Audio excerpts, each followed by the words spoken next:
नमस्कार दोस्तों। फरवरी का महीने का लगभग एक हफ्ता बीत चुका है और अब विंटर के फ्लावरिंग प्लांट फ्लूम ब्लूमिंग पे हैं। खूब अच्छी इनमें फ्लावरिंग हो रही है। आगे भी मार्च के महीने तक और लगभग अप्रैल के स्टार्टिंग तक ये फ्लावरिंग करते रहेंगे। पर अब हमें तैयारी कर देनी चाहिए कुछ समर फ्लावरिंग प्लांट की। तो आज कुछ ऐसे प्लांट के नाम मैं शेयर कर रही हूँ जिनको अगर आप एक बार ले आते हैं नर्सरी से तो इन्हें बार बार आपको लेने जाना नहीं पड़ेगा। ये 20, 40, 50 इसकी रेंज में मिल जाते हैं। अगर आप इन्हें अपने गार्डन में लगा लेते हैं तो हर साल आप समझ लीजिए अपने आप ही ग्रो होते हैं और आपको बस इतना करना है कि आपको इनको अच्छे से रिपोर्ट कर देना है अलग प्लांटर में। तो बहुत ही ब्यूटीफुल से प्लांट होते हैं, फ्री में ग्रो होते हैं, बहुत ही अच्छी ब्लूमिंग होती है, बहुत हार्डी होते हैं। सबसे बड़ी बात तो कम केयर वाले होते हैं। आप बस एक बार इनमें फर्टिलाइज़र डाल के इनको रिपोर्ट कर दीजिए, पूरा जितना इनका ग्रोथ होती है उतनी अच्छी ग्रोथ भी होगी और पूरे सीज़न फ्लावरिंग भी करेंगे। सबसे पहला प्लांट आता है कॉस्मो का। ये कई रंग में मिलता है, कई वैरायटी में मिलता है। मेरे यहाँ कॉस्मो के प्लांट मैंने ग्रो किए एक बार, समझ लिए 6-7 साल हो गया, तब से मुझे ये प्लांट लगाने नहीं पड़े। आप देख रहे हैं जगह जगह इनके सीड गिरे हैं और बहुत से गमलों में इनके छोटे छोटे प्लांट तैयार हो गए। तो अब मैं इन प्लांटों को अलग जो नए प्लांटर हैं उनमें रिपोर्ट करूँगी और फिर से मेरे बहुत सारे कॉस्मो के प्लांट बन जाएंगे और ये गर्मी में बहुत अच्छी ब्लूमिंग करने वाले हैं। नेक्स्ट प्लांट है मेरीगोल्ड का। मेरीगोल्ड भी ऐसा है कि आप जिसे एक बार ग्रो कर लीजिए और जहाँ भी इसके फूल सूख के गिरते हैं वहाँ ये खूब सारे प्लांट ग्रो हो जाते हैं। तो देखिए ये मैंने ग्रो किए हुए हैं, कितने घने हो गए। बस आपको करना ये है कि इनकी ऊपर की टिप की पिंचिंग कर देनी है तो आपका प्लांट बहुत घना हो जाता है और बुशी हो जाता है। तो ये देखिए मैंने पहले इनको मैं ग्रो किए थे, खूब सारे ग्रो हो गए। ये भी मेरे मेरीगोल्ड खूब सारे ग्रो हुए हैं। तो बहुत सारे गमलों में बहुत सारे मेरीगोल्ड और कॉस्मो के प्लांट ग्रो हो गए हैं जिनको डिवाइड करके मैं खूब सारे प्लांट बनाने वाली हूँ। मधुकामनी में भी फ्लावरिंग होने लग गई है। हालांकि अभी आज के दिन लगभग 7 तारीख, आज सर्दी कुछ ज़्यादा हो गई। इसमें सीड भी देखिए कितना अच्छा बन गया और एक तो पक भी गया सीड।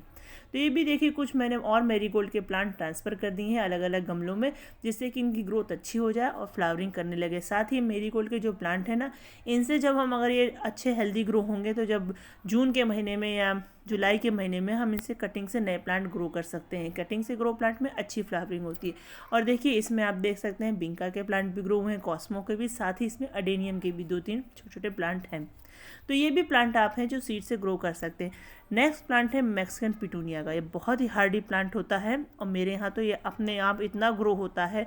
अभी आपको दिखाऊंगी इसके गमले में जो मदर प्लांट है उससे ही इतने सारे सीड गिर के ग्रो हुए हैं कि बहुत ढेर सारे इसके प्लांट बन गए हैं। आज गजानिया में काफ़ी फ्लावरिंग खिली। तो ये है मेरा हाइब्रिड मैक्सिकन पिटूनिया। तो इसमें बहुत ही अच्छी फ्लावरिंग होती है गर्मी के सीज़न में।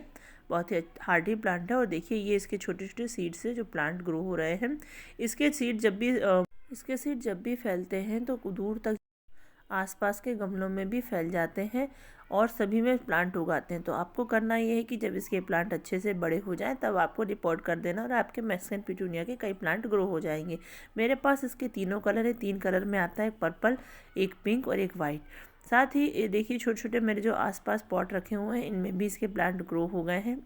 तो इतने सारे प्लांट ग्रो होते हैं कि आप कितने प्लांट लगाएंगे बहुत सारे प्लांट आप इसके बना सकते हैं। साथ ही कॉस्मो के भी देखिए ग्रो हुए हैं।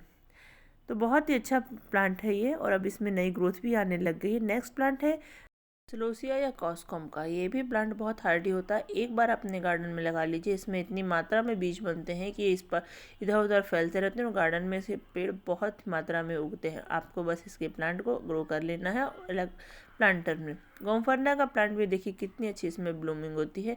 इसको भी आप अगर एक बार अपने गार्डन में लाते हैं तो ये आपका प्लांट कहीं नहीं जाने वाला है। इसके जब फ्लावर स्पेंड कर जाते हैं तो आपको उसे गमले में डाल देना है और अपने आप ग्रो हो जाते हैं। देखिए प्लांट ग्रो हो गया है और जब प्लांट थोड़े से हेल्दी ग्रो हो जाए तो बस आपको रिपोर्ट कर देना है, आपका एक नया प्लांट तैयार हो जाएगा। बहुत अच्छी ब्लूमिंग होती है।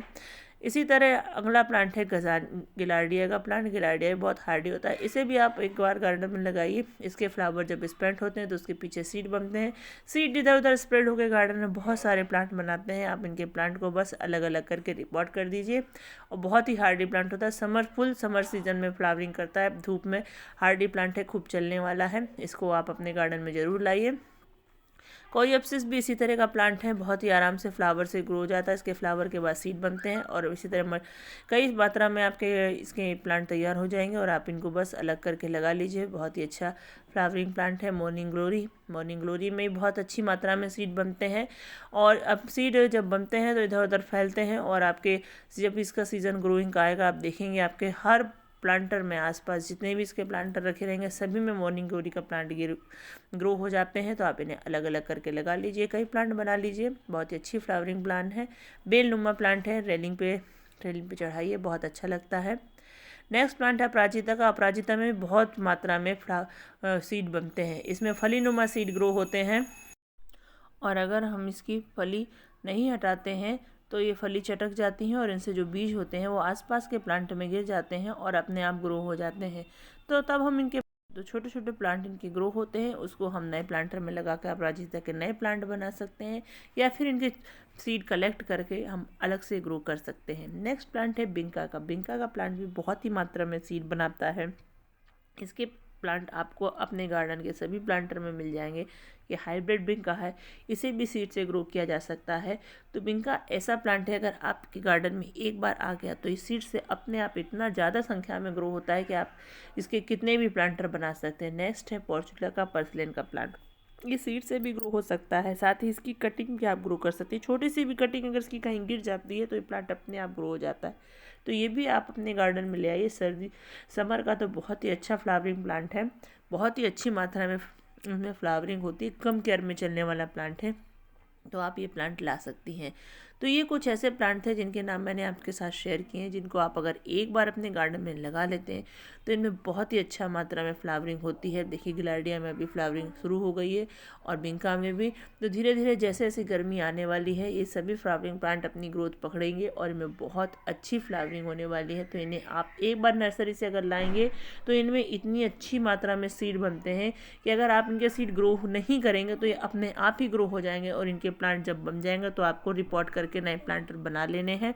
और पूरे सर्दी तो आपके गार्डन में फ्लावर विंटर के रहते ही हैं, गर्मी में भी ये ऐसे प्लांट हैं जिनके नाम मैंने आपके साथ शेयर किए हैं, आपके गार्डन को फ्लावर से भरे रखने वाले हैं। और मेरे कलांचों में देखिए कली आ गई हैं, बड्स आ रही हैं कटिंग में, तो ये भी अच्छी ग्रो हो गई है। और अगर आज का वीडियो थोड़ा सा पसंद आया तो प्लीज़ लाइक करिएगा, चैनल पर नए आए हैं तो सब्सक्राइब कर लीजिएगा। फिर मिलते हैं अच्छे से टॉपिक के साथ, तब तक के लिए बाय बाय, राधे राधे।